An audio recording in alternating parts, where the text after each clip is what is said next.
یہ کہانی ہے کہ یتیم لڑکے علی کی۔ بچپن میں ہی علی کے والدین اس دنیا سے چل بسے تھے۔ علی کا اس دنیا میں کوئی نہیں تھا۔ علی کا ایک چھوٹا سا گھر تھا جہاں وہ اپنی مرغی کے ساتھ رہا کرتا تھا۔ دن بھر محنت کر کے جو کچھ پیسے ملتے علی اس سے اپنی زندگی گزارتا، لیکن کبھی کبھی ایسا ہوتا کہ علی کو کام نہیں ملتا، لیکن پھر بھی وہ گھر آتا، اپنی مرغی کے انڈے پکاتا، اسے کھاتا، پانی پیتا اور پھر وہاں پر سو جاتا۔ علی کے پڑوس میں حمید نامی ایک شخص رہا کرتا تھا، لیکن دل اور نیت کا وہ ٹھیک نہیں تھا۔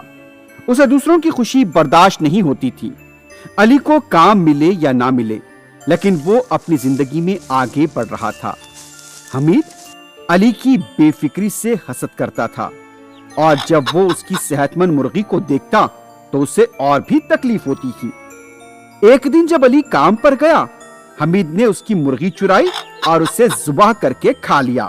جب علی واپس لوٹا تو اسے اپنی مرغی نظر نہیں آئی، لیکن حمید کے گھر کے سامنے اسے مرغی کے پر نظر آئے۔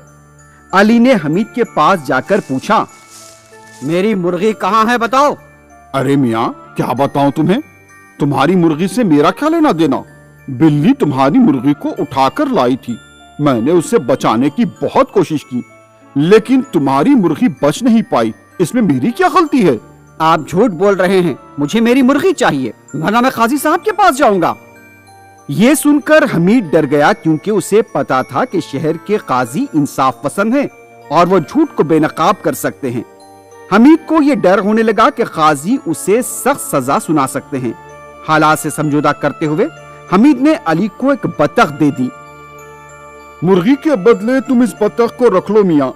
مرغی کے بدلے بطخ؟ علی اس سے مطمئن نہیں تھا، لیکن مجبور تھا، اس کے لیے اس نے بطخ رکھ لی۔ کچھ دنوں میں چھوٹی سی بطخ نے انڈے دینے شروع کیے۔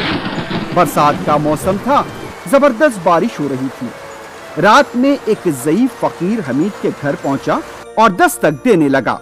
کون ہے اس وقت اتنی رات کو یہاں آیا ہے؟ سونے بھی نہیں دیتے، چلے جاؤ یہاں سے۔ حمید نے سخت لہجے میں کہا اور سو گیا۔ اب فقیر اس کے بعد علی کے گھر پہنچا اور وہاں پر دستک دینے لگا۔ علی نے دروازہ کھولا تو دیکھا کہ ایک ضعیف فقیر سردی سے کانپ رہا تھا۔ علی نے فقیر کو اندر بلایا اور انہیں ایک کمبل اڑایا، اور پھر فقیر کے لیے بطخ کے انڈوں کا سالن اور کھانا بنوایا۔ بیٹا، بطخ کے انڈے بہت لذیذ تھے، کہاں ہے بطخ تمہاری؟ علی نے ٹوکری اٹھائی اور بطخ کو اٹھا کر فقیر کے حوالے کیا۔ یہ بطخ تمہارے بہت کام آئے گا۔ یہ کہہ کر فقیر نے بطخ پر ہاتھ پھیرا اور بارش رکتے ہی وہاں سے چلا گیا۔ دوسرے دن سے بطخ عام انڈے کی بجائے سونے کے انڈے دینے لگی۔ سونے کے انڈے ملتے گئے اور علی کی زندگی بدلتی گئی، اور وہ اچھا خاصا دولت مند بن گیا۔ اسے جو پیسہ مل رہا تھا اس سے وہ خیرات بھی کرنے لگا۔ دولت مند بننے کے باوجود علی عام زندگی گزار رہا تھا۔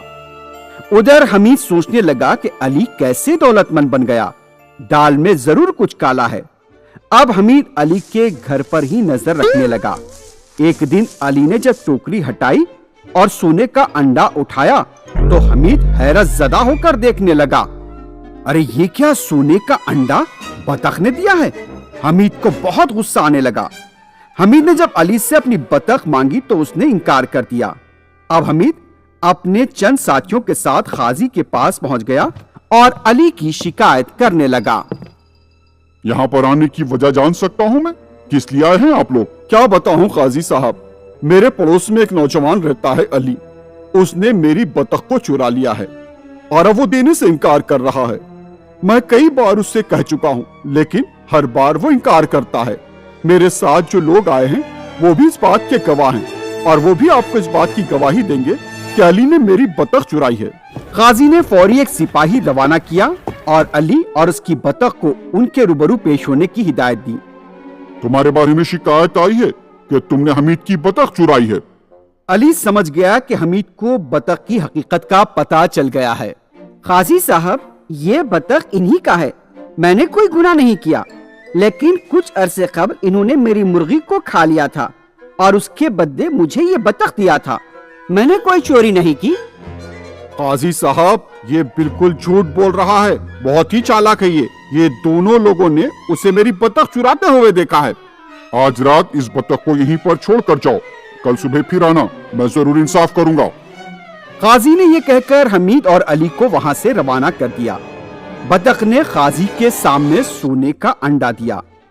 قاضی آنکھیں کھلی کی کھلی کر کے دیکھتا رہ گیا، اسے یقین ہی نہیں آیا۔ وہ یہ جاننا چاہتا تھا کہ کیا حمید کو سونے کا انڈا دینے والی بات کا پتہ ہے یا نہیں۔ قاضی یہی معلوم کرنا چاہتا تھا۔ قاضی نے حمید کو ایک سادہ انڈا دکھا کر پوچھا، آج تمہارا فیصلہ ہونے والا ہے، لیکن حمید یہ بتاؤ کہ کیا یہ تمہاری بطخ کا انڈا ہے؟ علی اب تم بتاؤ، کیا یہ تمہاری بطخ کا انڈا ہے؟ نہیں جناب، میری بطخ تو سونے کا انڈا دیتی ہے، یہ میری بطخ کا انڈا نہیں ہو سکتا۔ کیا کوئی بطخ سونے کا انڈا دے سکتی ہے بھلا؟ تم بالکل سچ کہہ رہے ہو، تم یہ بطخ کے اصلی مالک ہو۔ یہ کہہ کر قاضی نے حمید کو ایک عام بطخ حوالے کر دی۔ علی کو انصاف نہیں ملا، یہ سوچ کر وہ بہت مایوس ہو گیا۔ اس پر قاضی نے کہا، تم مایوس اور پریشان مت ہو، تمہاری بطخ سونے کا انڈا کیسے دیتی ہے بھلا، یہ بتاؤ مجھے۔ علی نے فقیر والا واقعہ قاضی کو سنا دیا۔ یہ سن کر قاضی حیرت زدہ ہو گئے۔ انہوں نے علی کو بطخ حوالے کی اور اسے اپنے محل میں رہنے کی ہدایت دی۔ ادھر حمید کا بطخ عام انڈے ہی دے رہا تھا۔ حمید جب بھی اپنے اس عام انڈوں کو دیکھتا اسے کافی افسوس ہوتا اور پچھتاوا بھی ہوتا، لیکن اب وہ کیا کر سکتا تھا۔